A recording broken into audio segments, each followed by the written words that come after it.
Olá pessoal, muito bem-vindo à nossa aula de hoje, uma aula especial sobre revisão de uma parte da termodinâmica, mais precisamente a última parte do estudo da termodinâmica, que será a segunda lei da termodinâmica, máquinas térmicas e ciclo de Carnot. Essa aula aqui é dedicada ao meu ensino médio aqui do Japão e especialmente à turma do segundo médio que está revisando esse conteúdo que será objeto da prova final desse ano. Para quem não me conhece, meu nome é Ademar Oshiro, sou professor de matemática e física, engenheiro civil e pedagogo, trabalhando na área da educação aqui no Japão e também produzindo vídeos através deste canal para dar suporte aos meus alunos daqui e para uma imensa massa de estudantes do Brasil e de algumas outras partes do mundo. Eu deixo aqui também o convite para quem está chegando aqui pela primeira vez, não deixa de fazer a tua inscrição, lógico, se gostarem da aula e se a didática for de encontro à sua expectativa também, beleza? Vamos então para a nossa aula de hoje, mas ao invés de começar pela segunda lei, eu vou falar sobre máquinas térmicas primeiramente, para que você possa entender depois o conceito da segunda lei da termodinâmica, ok?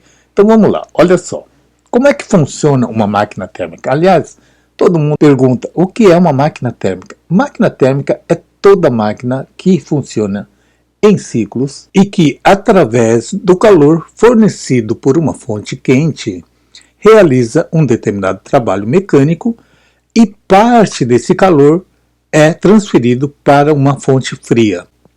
Ok? Então essa é a definição de uma máquina térmica. E vocês vão entender no decorrer da aula o que seria esse ciclo. Vamos lá.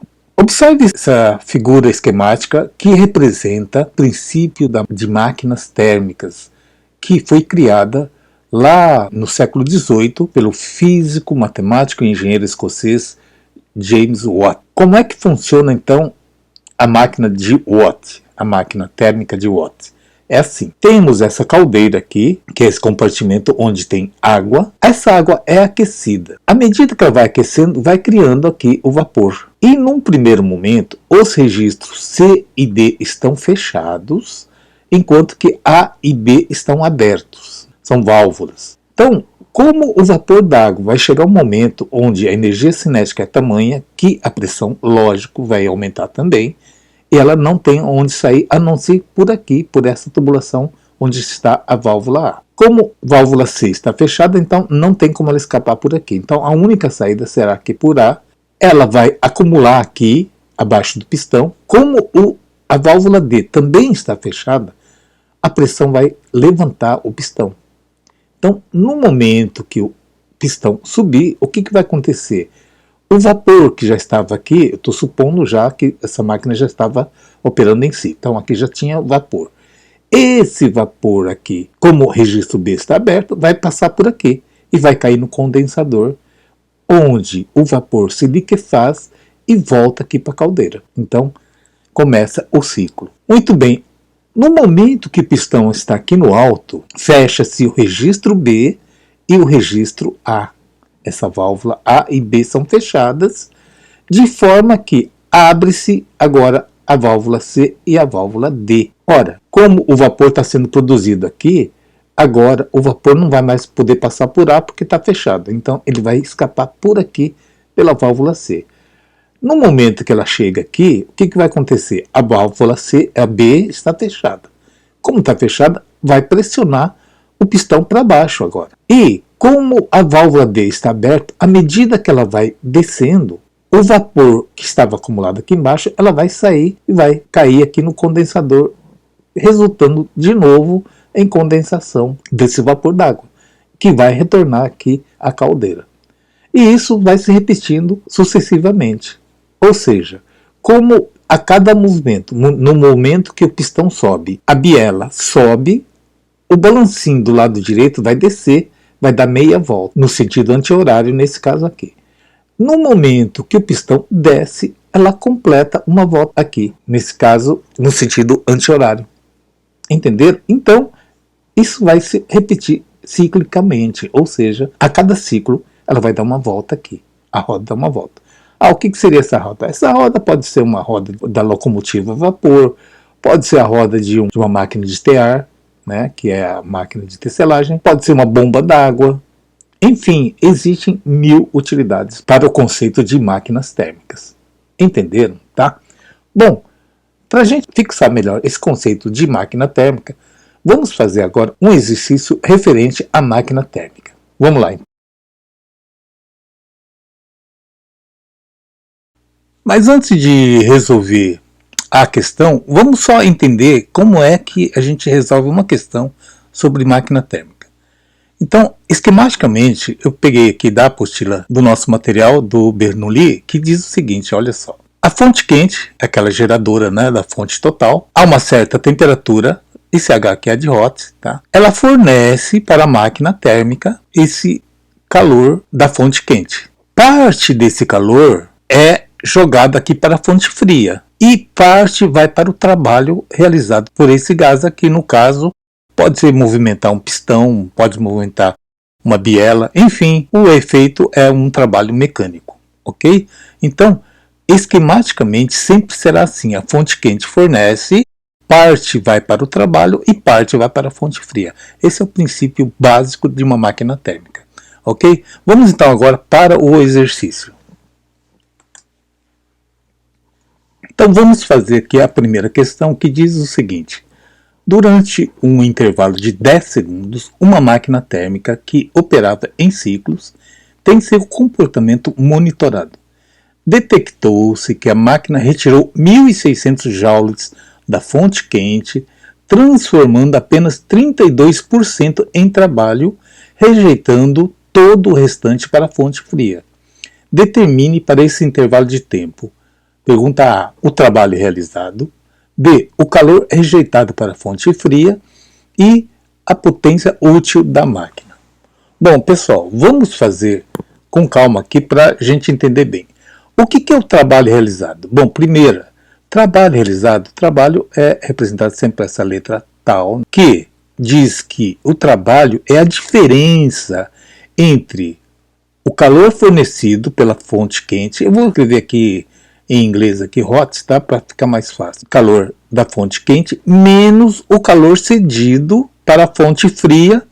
Vou escrever aqui de C de cold, tá? Então, o trabalho realizado é a diferença entre o calor fornecido pela fonte quente menos o calor cedido para a fonte fria.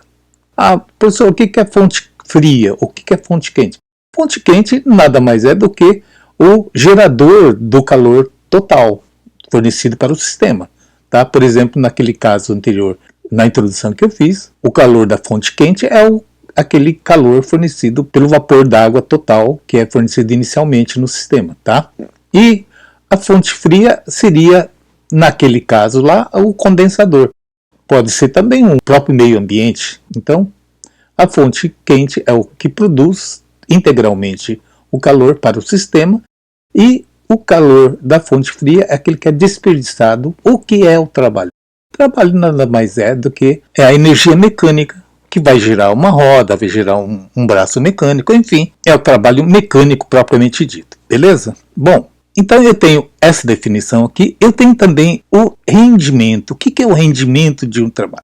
Rendimento é a porcentagem, é o N grego aqui, tem uma perninha maior, é o trabalho realizado sobre o calor fornecido. Vou chamar aqui o calor fornecido. Então, nesse exercício aqui, ele já me deu o rendimento, que é esse percentual do trabalho realizado. Então, aqui é 0,32, que é 32%. Então, 0,32 igual ao trabalho que eu quero descobrir. Então, o trabalho sobre qual é o calor fornecido pela fonte quente? Ele disse aqui que é 1.600 joules. Então, aqui vai dar 1.600. Bom, então, o trabalho é igual. O 1.600 está dividindo, vem para cá multiplicando. Então, vai ficar 1.600 vezes 0,32. Então, o trabalho realizado é igual a 512 joules. Então, eu que respondi aqui a minha pergunta A. O trabalho realizado é 512 joules. Agora vamos à pergunta B. qual é o calor rejeitado pela fonte fria? Seria esse QC aqui de cold, tá certo? Então, como eu tenho o trabalho, já só substituir aqui. Então, eu tenho 512 igual ao calor fornecido, que é 1600, menos o calor cedido para a fonte fria, que é o que eu quero descobrir aqui, calor rejeitado. Bom, eu passando o calor rejeitado aqui para a esquerda, vai ficar positivo, então o calor da fonte fria igual a 1600. O 512 estava aqui, passa para cá, muda de sinal, 512. Logo, o calor da fonte fria, o calor rejeitado é 1088 joules. Respondi então aqui a pergunta B de bola aqui. Potência útil. O que é potência útil, gente? Bom, potência útil é sempre o trabalho realizado pelo tempo, ΔT. Potência útil é igual ao trabalho dividido pelo tempo que durou esse trabalho aí, tá? No nosso caso aqui, a minha potência útil então será igual a trabalho, quanto foi? 512 joules. Quanto foi o tempo? Foi 10 segundos. Então, minha potência útil será 51,2 joules por segundo, que é a mesma coisa que, então, a potência útil. Joule por segundo é a mesma coisa que 51,2 watts também. Então está aqui resolvida essa questão. É uma questão bastante completa, utilizando todos os conceitos de máquina térmica aqui, tá? De rendimento, de trabalho, calor cedido, calor fornecido, enfim, eu tenho aqui um exercício completo, ok? Vamos agora para a segunda lei da termodinâmica e logo após para a definição da última parte, que é o ciclo de Carnot. Vamos lá então. Bom, pessoal, é inevitável falar da segunda lei da termodinâmica sem falar sobre entropia. Então, esse conceito aqui, às vezes, cai na forma teórica e em grandes vestibulares, e muita gente se atrapalha um pouco com esse conceito. Então, vamos lá. O que tem a ver entropia com a segunda lei da termodinâmica? Primeiro, o que seria entropia? Qual é a definição de entropia? A entropia, gente, na verdade, está intimamente ligada com o grau de desorganização. Como que é mesmo? Me explica, professor. Olha só, vamos pensar nesse desenho esquemático aqui. Nessa primeira figura aqui, veja que todas essas bolinhas estão organizadas. Uma vez, se você misturar isso aqui, vai virar essa figura da direita. Você vai estar bagunçando essa estrutura aqui, tá certo? Mas vamos pensar ainda mais o seguinte, vamos numerar cada bolinha dessa. 1, 2, 3, 4 e assim por diante, tá? E você embaralhasse aqui e misturasse todas essas bolinhas aqui. Eu pergunto para você, existe de forma espontânea um meio que ela se reorganize? Eu diria que é impossível. Então, entropia está relacionado com esse conceito aqui. À esquerda, quando ela está organizada, eu digo que ela está com baixa entropia. À direita, ela está com alta entropia. Vamos pegar aqui um exemplo de bloco de gelo. O gelo, teoricamente, ela está mais ou menos organizada. As moléculas d'água estão aqui mais ou menos organizadas. Porém, isso não quer dizer que ela esteja com entropia zero. Sabe por quê? Porque as moléculas d'água, mesmo na forma de gelo, mesmo no estado sólido, as moléculas estão em constante movimento. Ela tem uma certa energia cinética, mesmo a 0 graus Celsius. Teoricamente, ela só teria uma entropia zero se estivesse a 0 Kelvin, ou seja, a menos 273 graus Celsius, o que a segunda lei vai provar que não existe. Não é possível chegar a essa temperatura. Mas vamos lá. Aqui na forma de sólido, na forma de gelo, se você deixar ela sobre uma mesa, o que vai acontecer momentos depois? Ela vai passar para o estado líquido espontaneamente. E claro, se aqui na forma sólida, na forma de gelo, as moléculas d'água estão em movimento, imagina no estado líquido, estão muito mais em movimento. E daqui, se você transformar esse estado líquido na forma gasosa, vai aumentar ainda mais o grau de entropia. Então eu diria que aqui é baixa entropia, alta entropia, e se estivesse na forma gasosa seria super alta entropia, porque aí o grau de desorganização é muito maior. Imagina, com a energia cinética dos gases, seria muito maior a entropia. Entenderam? Então, o conceito de entropia é isso. Então, mas o que tem a ver isso com a segunda lei, professor? Bom, significa o seguinte, nós vimos no conceito da máquina térmica agora há pouco, que para operar uma máquina térmica em ciclos é necessário que a fonte quente forneça calor para o sistema, para que esse sistema aproveite parte desse calor para realizar o trabalho e parte ela é jogada para a fonte fria. Ou seja, é impossível você fazer o inverso espontaneamente, tá? Então, por isso que agora eu vou falar sobre a segunda lei de termodinâmica, vocês vão entender melhor. Então, o que tem a ver entropia com a segunda lei da termodinâmica, ok? Bom, a segunda lei da termodinâmica, na verdade, a segunda lei atribui-se a Clausius, que lá em torno de 1850, ele formulou um enunciado que diz: é impossível realizar um processo cujo único efeito seja transferir calor de um corpo mais frio para um corpo mais quente. Então, é o caso do gelo aqui, gente. O ambiente que tem a temperatura maior vai passar calor para o gelo, que tem uma temperatura bem menor, e ela vai espontaneamente transformar no estado líquido. Ao passo que, espontaneamente, você não consegue fazer com que o líquido se transforme em gelo. Então, com isso, Clausius disse que é impossível você transferir calor de um corpo mais frio para um mais quente. Isso espontaneamente. Claro que você sabe, é possível fazer isso? Claro que sim, desde que você utilize aí um outro recurso. No caso, por exemplo, um refrigerador, tá? Um congelador aí dentro de uma geladeira, você consegue transformar líquido em sólido, mas aí não é uma transformação espontânea.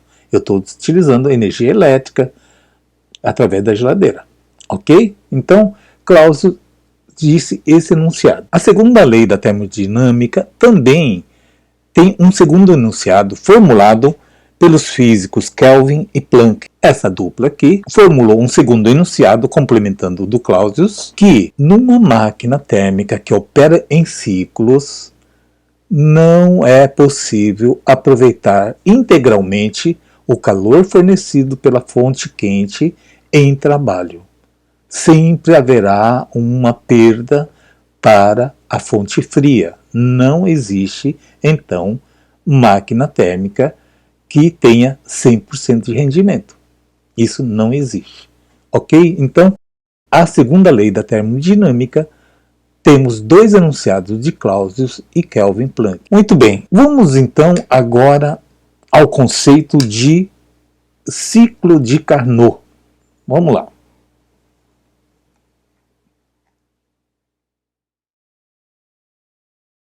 Bem, vamos então agora ao último conceito dessa revisão, que é o ciclo de Carnot. Carnot, cujo nome era Sadi Carnot, um físico francês, o que ele pensou? Ele sabia da segunda lei da termodinâmica. E pensou assim, bom, a segunda lei diz que eu não consigo transformar 100% todo o calor fornecido pela fonte quente em trabalho. Mas, deixa eu pensar direito, será que eu consigo pelo menos minimizar essa perda? Ou melhor, será que eu consigo fazer o rendimento o máximo possível? Então, para isso, ele pensou o seguinte: se eu conseguir fazer com que um ciclo de uma máquina térmica se dividisse em 4 etapas, sendo 2 etapas isotérmicas e 2 adiabáticas, eu conseguiria resolver ou maximizar o aproveitamento do calor fornecido pela fonte quente. Bom, então como é que ele pensou? Pensou o seguinte, vamos olhar aqui a figura esquerda. Num primeiro momento, o pistão que estaria aqui embaixo vai aumentar o volume. Só que esse aumento aqui, que seria a etapa 1, seria um aumento isotérmico ou uma expansão do gás isotérmica. Então, não haveria mudança de temperatura. Então, corresponderia aqui no gráfico da direita do A para o B. Então aqui eu representaria como A, esse aqui seria o B.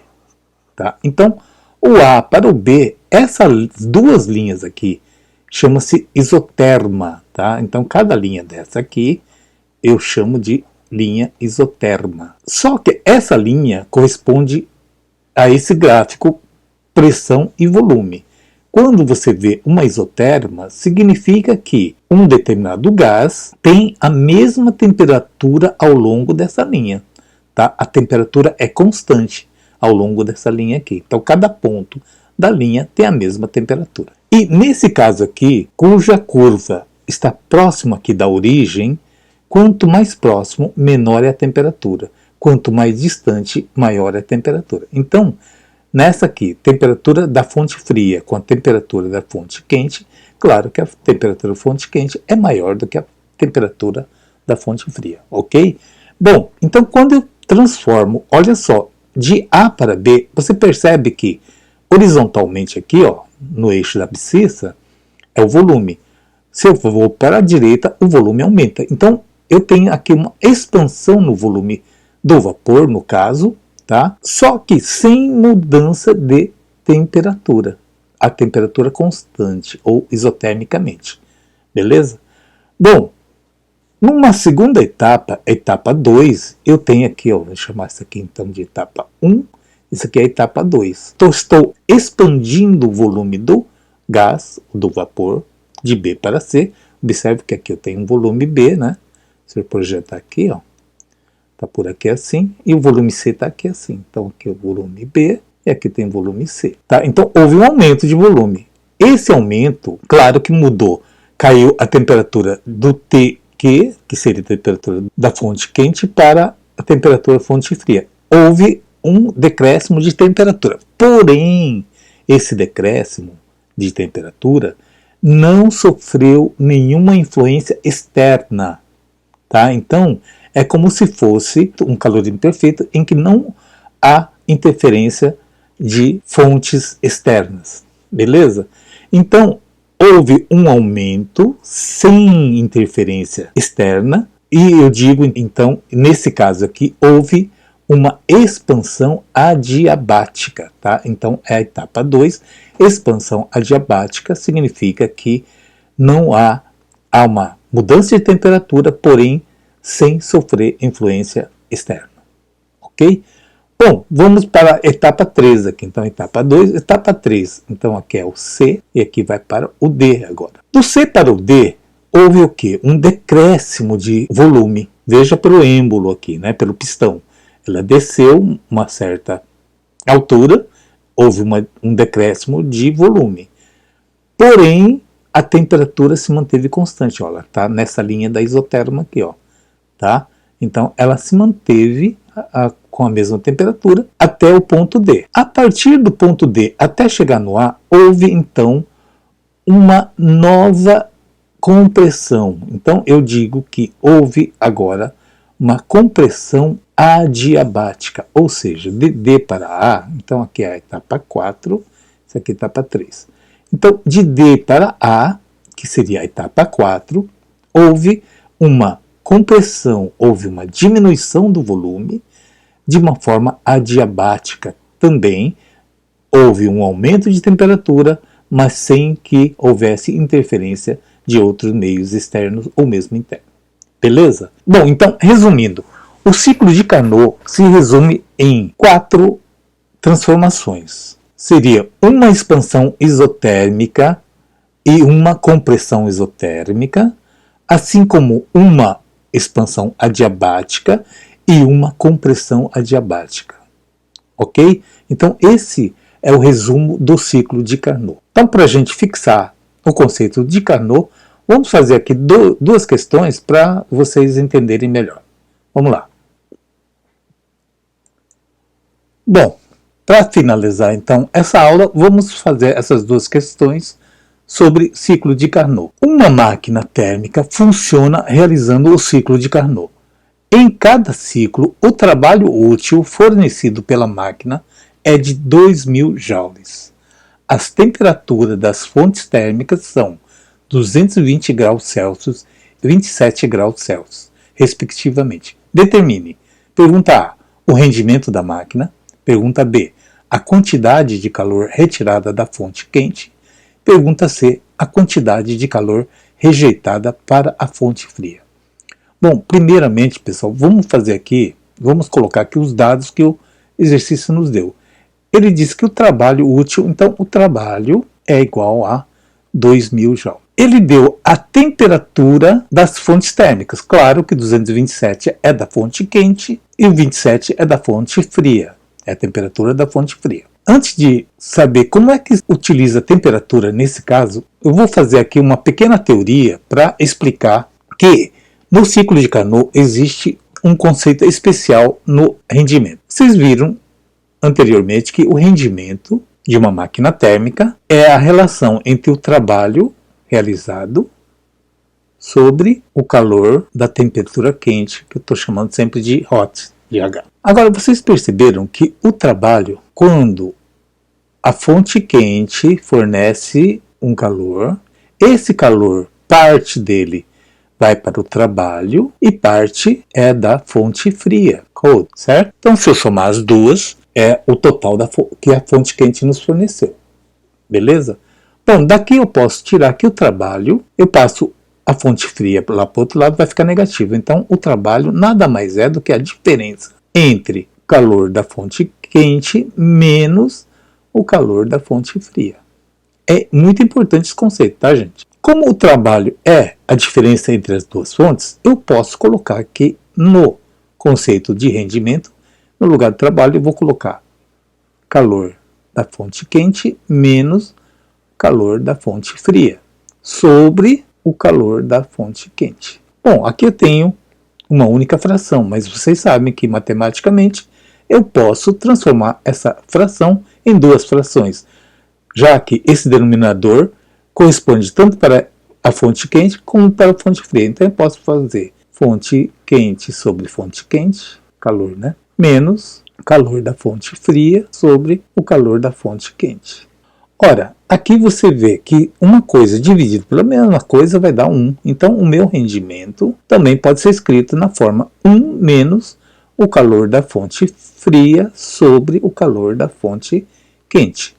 Tá? Então, esse conceito aqui pode ser utilizado em alguns exercícios, independente se esse exercício está obedecendo o ciclo de Carnot ou não. Tá? Então, esse aqui é válido para qualquer máquina térmica.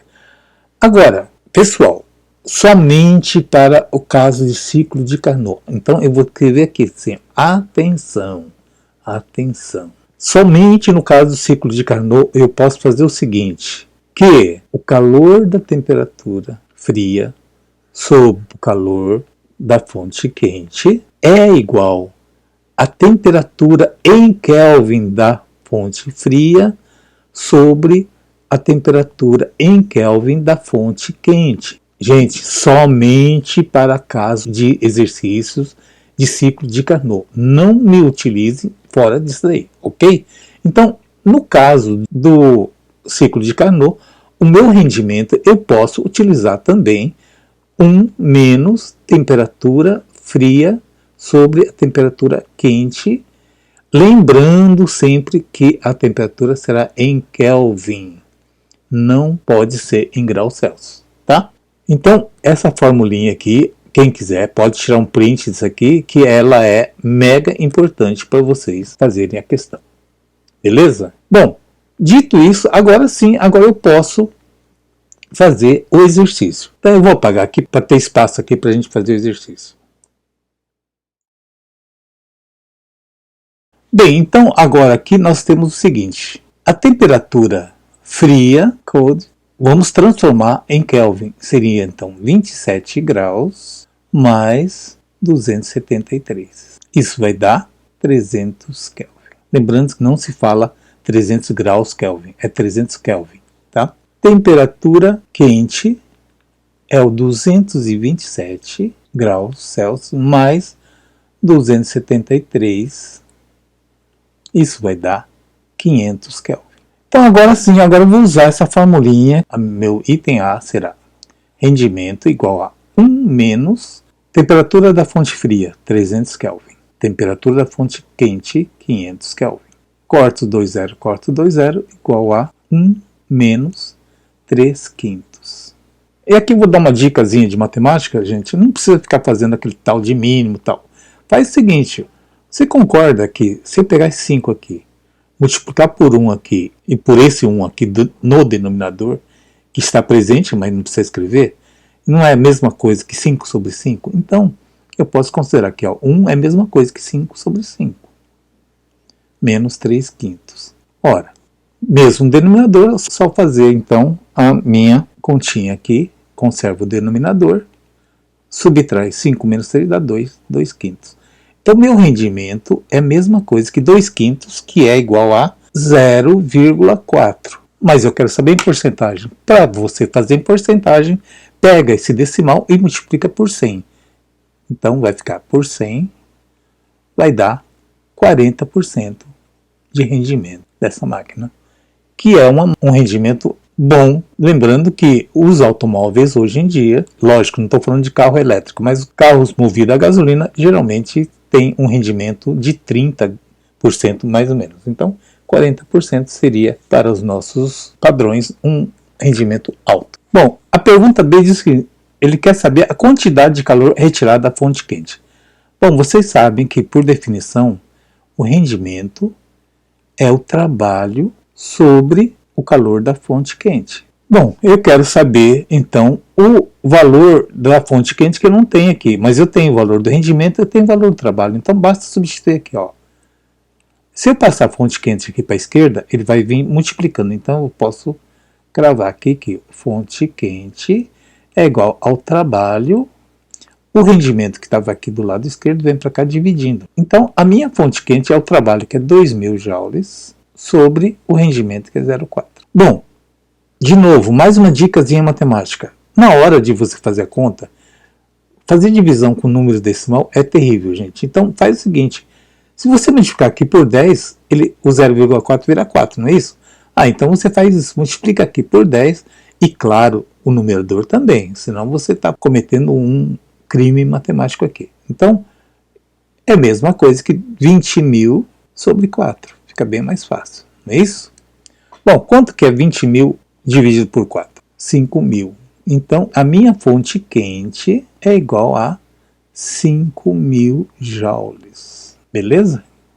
Bom, agora ele quer saber qual a quantidade de calor rejeitada para a fonte fria. Bom, agora ficou fácil, né, gente? Porque você sabe que o trabalho é a diferença entre a fonte quente e a fonte fria. Como eu quero saber a fonte fria, eu passo ele para a esquerda e o trabalho para a direita. Então, a minha fonte fria é a fonte quente menos o trabalho. Ou seja, 5.000 menos o 2.000, que é o trabalho. Então, a minha fonte fria recebe, então, 3.000 joules do total da fonte quente. Entenderam, pessoal? Tudo bem? Bom, vamos fazer aqui, então, aproveitar a segunda questão, que é bem rapidinho. Caiu aqui na PUC. O rendimento de uma máquina térmica de Carnot, vamos lá, alternativa A, depende apenas da temperatura da fonte quente. Olha só, a gente viu aqui, ó. Vamos voltar aqui a esse exercício anterior. Olha só, o rendimento depende de quem? Depende de ambas as temperaturas. Olha aqui, temperatura fria sobre temperatura quente. Então, isso aqui está descartado. B, é tanto maior quanto maior for a diferença de temperatura das fontes quente e fria. Bom, isso aqui tem tudo a ver, né, gente? Porque, ó, quanto maior for a diferença, significa que o trabalho é maior. Ora, se o rendimento depende do trabalho, então quanto maior o trabalho, maior o rendimento. Então, o trabalho, quanto maior a diferença, maior o trabalho. Então, a alternativa B está correta. É tanto maior quanto for a diferença de temperatura. Ok? Vamos analisar o restante aqui.